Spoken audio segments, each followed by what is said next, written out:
அன்புள்ளம் கொண்ட VSO TV நேயர்களே வணக்கம். திருவரங்கம் ஸ்ரீ ரங்கநாதர் துணையுடன் பழனி ஸ்ரீ பாலதண்டாயுதபாணி அருளுடன் நான் உங்கள் ஜோதிடர் வெங்கடேஸ்வரன். இப்போ நம்ம எதை பற்றி பார்க்க போறோம்னா வைகாசி மாத பலன்களை பற்றி பார்க்க போறோம். பலன்களை பற்றி பார்க்கறதுக்கு முன்னாடி எந்தெந்த கிரகங்கள் எங்கெங்கே இருக்கு, எப்பப்போ பயிற்சி ஆகுது அப்படிங்கிறத பார்ப்போம். ரிஷப ராசியில சூரிய பகவானும் புதன் பகவானும், அதே மாதிரி மிதுன ராசியில குரு பகவானும் சுக்கிர பகவானும், வைகாசி 18க்கு பின் குரு கடகத்துல உச்சநிலை அடைகிறார். அதே மாதிரி வைகாசி 25க்கு பின் சுக்கிர பகவான் கடகராசிக்கு வந்துடுறாரு. சிம்மத்தில் கேதுவும், விருச்சக ரிஷப கும்பத்தில் ராகுவும், சனி எப்பவும் போல மீனத்திலையும், மேசத்துல செவ்வாய் பகவான் ஆட்சி நிலையிலையும் இருக்கார். இந்த மாதிரி இருக்கும் போதுல பொதுவா உலக ரீதியா என்ன மாற்றங்கள் நடக்கும்னா, ரிஷபத்தில் சூரியன்கிறது அரசாட்சியை குறிக்கும். நல்ல அரசாட்சி, வருமானத்தை குறிக்கும். வருமானம் சம்பந்த அரசாங்கம் வருமானத்தை எந்த வழியில் ஈட்டப் போகுது, எப்படியெல்லாம் கொண்டு வரப்போகுது அப்படிங்கிறத பத்தி குறிக்கும். அதே மாதிரி போக்குவரத்து சம்பந்தப்பட்ட விஷயங்கள்ல ஒரு முன்னேற்றத்தை கொடுக்கும்.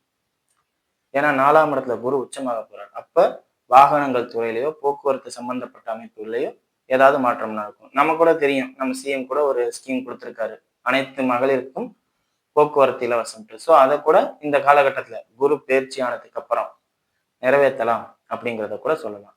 அதே மாதிரி ரிஷப ராசியிலே புதன் இருக்கிறது பேச்சு திறமை உள்ள ராசிக்காரர்களா மாறுவாங்க. அதாவது எப்படின்னா, அரசு சம்பந்தப்பட்ட அனைவருமே பத்திரமா, அதாவது டாக்குமெண்டடா போட்டு வச்சிருப்பாங்க. ஏன்னா சூரியன் புதன் சேர்றாங்களா ரிஷபத்துல, வருமானத்தை டாக்குமெண்ட் பண்ணி காமிப்பாங்க. வருமானத்தை கணக்கு காமிக்கிறது அந்த மாதிரி காமிப்பாங்க. செவ்வாய் ஆட்சி நிலையில இருக்கனால காவல்துறை அதிகாரிகளுக்கு இந்த காலகட்டத்துல அதிகமான சலுகை உண்டு.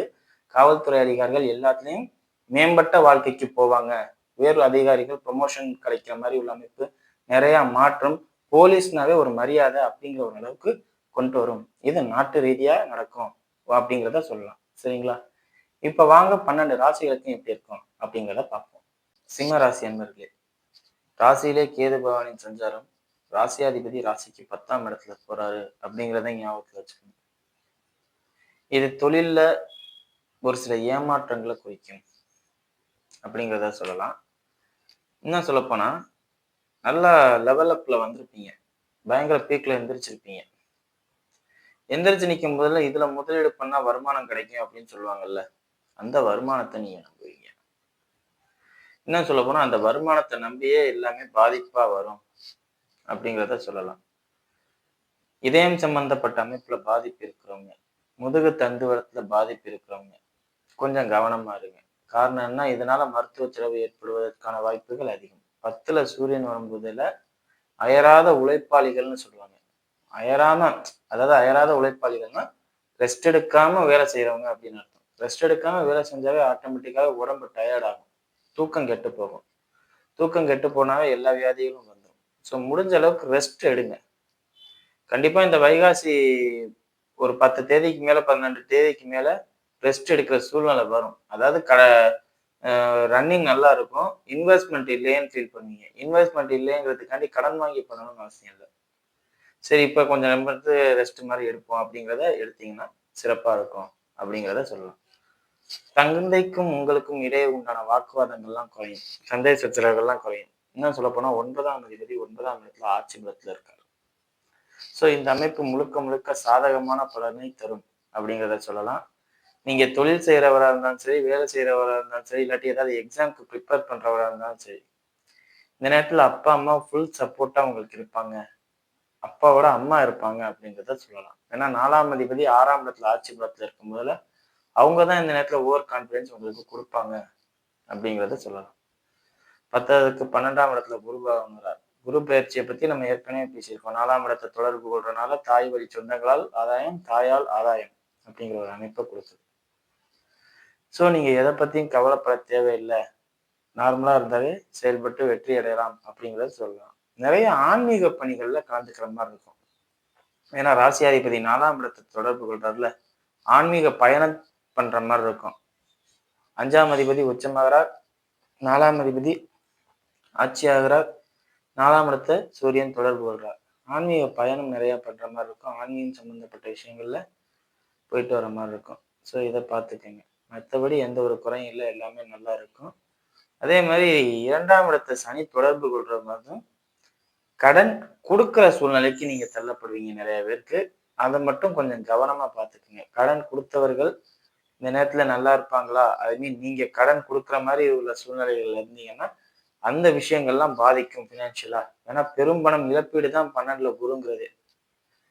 ஸோ இது வந்து லாபம்னு சொல்ல முடியாது, நஷ்டம்னு சொல்ல முடியாது. கொஞ்சம் கவனமா இருக்கிறது நல்லது அப்படிங்கிறது சொல்லலாம். சரிங்களா? அதே மாரி திருமணம் ஆகாதவர்களா இருந்தாலும் திருமண அமைப்பு நல்லபடியா அமையும். ஆனாலும் ஏன்டா திருமணம் பண்றோங்கிற சூழ்நிலை பின்னாடி நீங்க ஃபீல் பண்ணுவீங்க. ரீசென்ட்டா திருமணமானவங்களா இருந்தா கூடனா அந்த பாதிப்புகள்லாம் பார்ப்பீங்க. இன்னும் குரு 12ல வரும்போதெல்லாம் கடுமையா பார்ப்பீங்க. காரணம் என்ன? குரு உச்சமாயி 8ல இருக்க சனிய தொடர்பு கொள்ளும் போதிலே, அ இது கொஞ்சம் தப்பா சொல்ற மாரி தான் இருக்கும். பட் ஆனா தப்பான விஷயங்கள், சீக்ரெட் அஃபேர்ஸ் இந்த மாரி விஷயங்கள்லாம் கொண்டு வரும். ஸோ அதெல்லாம் பார்த்து கவனம் பண்ணிக்கிறது ரொம்ப ரொம்ப நல்லது. 12ல் 8ஆம் அதிபதியும், 8ல் 7ஆம் அதிபதியும் இருப்பது நிறைய பாதிப்பை உருவாக்கும். குடும்பத்துக்கு தேவையில்லாத விஷயங்கள்லாம் நிறைய வரும். அதாவது ம் அது உங்களுக்கு தேவையா இருக்கும். பட் குடும்பத்துக்கு தேவையில்லாததா இருக்கும். சமுதாயத்த பொறுத்தவரையும் வெளிக்காட்டிக்க முடியாத ஒரு சூழ்நிலையா இருக்கும். ஸோ அந்த மாரி உள்ள அமைப்புகள்லாம் நடக்கும் அப்படிங்கிறத சொல்லலாம். சரிங்களா? வாங்க நட்சத்திர ரீதியான பலன்கள பார்ப்போம். மக நட்சத்திரக்காரர்கள். உங்க சுய நட்சத்திரத்திலே நட்சத்திராதிபதி பயணிக்கிறார். பற்றற்ற நிலை. எதுவுமே வேண்டாம். என்னைய ஆள விடுங்கடா போதும். அப்படிங்கிற ஒரு நிலைமைக்கு வந்திருப்பீங்க. குறிப்பா திருமண மாணவர்கள் சன்னியாசியா போறதுக்கான ஏற்பாடுகள்லாம் பண்ணியிருப்பீங்க.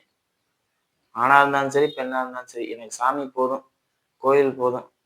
ஏன்னா அதுதான் கல்லு, அதுதான் நான் என்ன பேசினாலும் பதில் பேசாது, யார்ட்டயும் போய் சொல்லாது. அப்படிங்கிற ஒரு மனநிலை. மனசு விட்டு யார்ட்டயாவது பேசணும்னு நினைப்பீங்க.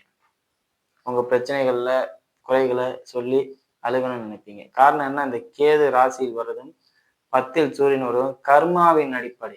10ஆம் இடம் தானே கர்மஸ்தானம். கர்மகாரகன்னு சொல்லக்கூடிய சனி எங்க இருக்காரு? உங்க ராசிக்கு 8ல இருக்காரு. நட்சத்திராதிபதிக்கும் 8ல தான் இருக்காரு. அப்படிங்கும் போதுல கர்மாவின் அடிப்படையில எல்லா வகையான ப்ராப்ளத்தையும் பார்த்து ஃபேஸ் பண்ணி சமாளிப்பீங்க. இப்ப குருவும் 12ல வர்றார். இது வந்து எப்படின்னா, கர்மாவின் அடிப்படையிலே செயல்படும். நல்லது பண்ணியிருந்தா நல்லது நடக்கும். வெளிநாடு போவீங்க. சொந்த ஊர்ல எல்லாத்தையும் விட்டுட்டு, அதாவது சொந்த ஊர்லயே பெரிய லேண்ட்லார்டா இருப்பீங்க, பெரிய பணக்காரரா இருப்பீங்க. எல்லாத்தையும் விட்டுட்டு வெளிநாடுக்கு போயிருவீங்க நீங்க. இது இதுவும் இழப்பீடு தான். சொந்த ஊர்லயே இருப்பீங்க. உங்களுக்கு பொறுத்தானத நீங்க வேண்டான்னு சொல்லிட்டு வேற இதோட போயிருவீங்க. அந்த மாரி உள்ள அமைப்பு. ஸோ 2மே பாருங்க. எதையோ ஒண்ணு விட்டுட்டு எங்கிட்டோ நம்ம ஷிஃப்ட் ஆகுறோம். எல்லாம் இருக்கு. இருக்கிறத விட்டுட்டு பறந்துட்டோம். வெளியில போயிட்டோம் அப்படிங்கிற ஒரு அமைப்ப குடுக்கும். ஸோ அந்த மாரி விஷயங்கள் ரியல் லைஃப்ல நடக்கும்போதுல எத யாருக்கு விட்டுக் குடுக்குறோம், எத நம்ம அக்செப்ட் பண்ணிக்க போறோம் அப்படிங்கிறதுல தெளிவா இருங்க. எப்பவுமே நம்ம லைஃப் ஸ்ட்ராங்கா, சேஃபா இருக்குமா அப்படிங்கிறத பார்த்துக்கிட்டு இந்த நேரத்துல முடிவெடுங்க. ஏன்னா இது முடிவெடுக்கும் காலம் உங்களுக்கு. சரிங்களா? அடுத்தது பூர நட்சத்திரக்காரர்கள். பூர நட்சத்திரக்காரர்களை பொறுத்தவரை நட்சத்திராதிபதி சுக்கிரன் ஆட்சி நிலையில பரிவர்த்தனை நிலையில இருக்கார். அப்புறம் உச்ச குருவோட சேர்றார் 12ல. ராசிக்கு 12ல 25க்கு மேல. ஸோ வைகாசி 25 வரையுமே புதன் வந்து சுக்கிரன் வந்து 11ல தான் இருக்காரு அப்படிங்கிறத கணக்கு. ஆசைகளை நிறைவேற்றிக்கலாம். காதல் அனுபவங்கள் புதிதா வரும். நல்ல ஆசிரியர்களோட உதவி கிடைக்கும். மாணவர்களா இருக்கும் பட்சத்தில் படிப்புல நல்லா வருவீங்க. ஆசிரியர்கள் சப்போர்ட் பண்ணுவாங்க ஆசிரியர்கள்லாம். வழி நடத்துதல் இந்த நேரத்துல உங்களுக்கு அருமையா இருக்கும் அப்படிங்கிறத சொல்லலாம். பூமி பாக்கியம், வாகனம் பாக்கியம், அதே மாதிரி காதல் சம்பந்தப்பட்ட விஷயங்கள்ல வெற்றி அடைகிறது, அப்பா அம்மா சப்போர்ட் பண்றது எல்லாமே கிடைக்கும் அப்படிங்கிறத சொல்லலாம். அது இதோட முக்கியமான விஷயம்னு பார்த்தா சூரியன் 10ல வர்றது உங்க நட்சத்திராதிபதி சுக்கிரனோட வீட்டிலே இருக்கிறது ஒரு பிளஸ் உங்களுக்கு. சகல விதத்திலையும் ஏற்றத்தை கொடுக்கும். தொழில அபிவிருத்தியான வருமானத்தை கொடுக்கும், லாபத்தை கொடுக்கும். திடீர்னு பயண அலைச்சல்கள் வரும். அதை மட்டும் நீங்க பாத்துக்கோங்க. இந்த மாச கடைசியில உங்களுக்கு திருமண அமைப்பே நடக்கலாம். ஏன்னா நட்சத்திராதிபதி குரு நட்சத்திராதிபதி சுக்கிரன் உச்ச குருவோட சேர்றார். அது மட்டும் இல்லாம உங்களுக்கு 7ஆம் அதிபதினு சொல்லக்கூடிய சனிய உச்ச குரு பார்க்கிறார். ஸோ நட்சத்திராதிபதியும் சரி, 7ஆம் அதிபதியும் சரி குருவோட கட்டுப்பாட்டுக்குள்ள வர்றாங்க. இது வந்து ஒரு விசேஷமான பலனை உங்களுக்கு கொடுத்து மாச கடைசியில, அதாவது வைகாசி 25க்கு மேல திருமண அமைப்பை வலுவா ஏற்படுத்தி தரும் அப்படிங்கிறத சொல்லலாம். சரிங்களா? மத்தபடி எந்த ஒரு பாதிப்பும் இல்ல. நெகட்டிவான விஷயங்கள் எதுவும் நடக்காது. நெகட்டிவா இருந்த விஷயங்களுமே கொஞ்சம் கொஞ்சமா சரியாகறதுக்கான வாய்ப்புகள் அதிகம். சரிங்களா? அடுத்தது உத்திர நட்சத்திரக்காரர்கள். உத்திர நட்சத்திரக்காரர்கள பொறுத்தவரையும் இது வந்து லாட்டரி டிக்கெட் யோகம் மாரி. அதாவது லாட்டரி மாரி. லாட்டரி டிக்கெட் யோகம் மாரி சொல்லக்கூடாது. லாட்டரி மாரி. வரும், போகும். என்ன நடக்கும்னு தெரியாது. ஆனா, ஏதாவது உங்களுக்கு பாசிட்டிவா நடக்கும். காரணம் என்ன? ராசியாதிபதி 10லங்கும்போது கர்மாவின் அடிப்படையில நீங்க செயல்படுவீங்க. இத்தன நாள் நீங்க செஞ்சது சரியா இருந்தா, உங்களுக்கு நல்லது நடக்கும். தப்பா இருந்தா, தப்பு தப்பா நடக்கும். எது நடக்குதோ இல்லையோ மருத்துவ செலவோ, இல்ல வீண் செலவோ ஏதாவது நடக்கும். பெரிய இழப்பீடுகள் நடக்கும். வைகாசி 10க்கு மேல இதெல்லாம் நீங்க பார்ப்பீங்க. வைகாசி 10லருந்து 18 அந்த குரு உச்ச குருவா மாறுவார்ல, அந்த பீரியட்ல இதெல்லாம் நீங்க பார்ப்பீங்க. மருத்துவமனைக்கு அடிக்கடி போயிட்டு வர சூழ்நிலைகள் நடக்கும். இதயம் சம்பந்த பாதிப்பு, முதுகு தண்டுவடத்துல பாதிப்பு இருந்தா, கொஞ்சம் கவனமா உடம்ப பார்த்துக்கிறது நல்லது. தலையில அடிபடாம பார்த்துக்கணும். 8ல சனி இருக்காரு. அந்த 8ஆம் அதிபதி 8ல இருக்கிற சனி சூரியன பார்க்கிறாரு. வைகாசிக்குள்ள வந்தா ரிஷபத்துக்குள்ள வருவார்ல. ஸோ அந்த அமைப்பு வந்து பாதிப்பு தானே. ஸோ இதெல்லாம் கொஞ்சம் கவனமா பார்த்துக்கிறது ரொம்ப ரொம்ப நல்லது அப்படிங்கிறத சொல்லலாம். ஏன்னா சனியோட பார்வையில சூரியன் வர்றது அவருக்கு உடல்நல பாதிப்பை ஏற்படுத்தும் அப்படிங்கிறத சொல்லலாம். அதே மாதிரி திருமணம் ஆகாதவர்களாக இருக்கும் பட்சத்தில் திருமண வாய்ப்பை உருவாக்கி தரும்.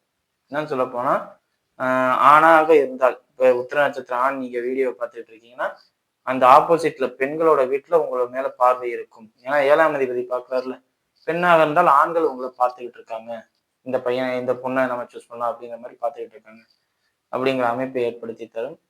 வைகாசி 15க்கு மேல எந்த ஒரு ஏற்பாடும் பண்ணுங்க. சுக்கிரன் வந்து 12க்கு வந்ததுக்கு அப்புறம் ஏற்பாடு பண்ணும்போதுல உச்ச குருவோட தொடர்பு வரும்போதுல ஏற்பாடு பண்ணும்போதுல எல்லாமே விசேஷ பலன்களை கொடுக்கும் அப்படிங்கிறத சொல்லலாம். சரிங்களா? மற்றபடி எந்த ஒரு பாதிப்பும் இல்லை. தொழில் வைகாசி 15க்கு மேல எல்லாம் நல்லா இருக்கும். லாபம் அபிவிருத்தியா இருக்கும். அதுவரையும் கொஞ்சம் நிதானமா போகும் அப்படிங்கிறத சொல்லலாம். சரியா? வீடியோ இப்பதான் ஃபர்ஸ்ட் டைம் பார்க்குறதா இருந்தா லைக் பண்ணுங்க, ஷேர் பண்ணுங்க, கமெண்ட் பண்ணுங்க. சேனலை மறக்காம சப்ஸ்கிரைப் பண்ணுங்க. எதுவும் ஜோதிட ஆலோசனைக்கு கீழே உள்ள நம்பருக்கு கால் பண்ணுங்க.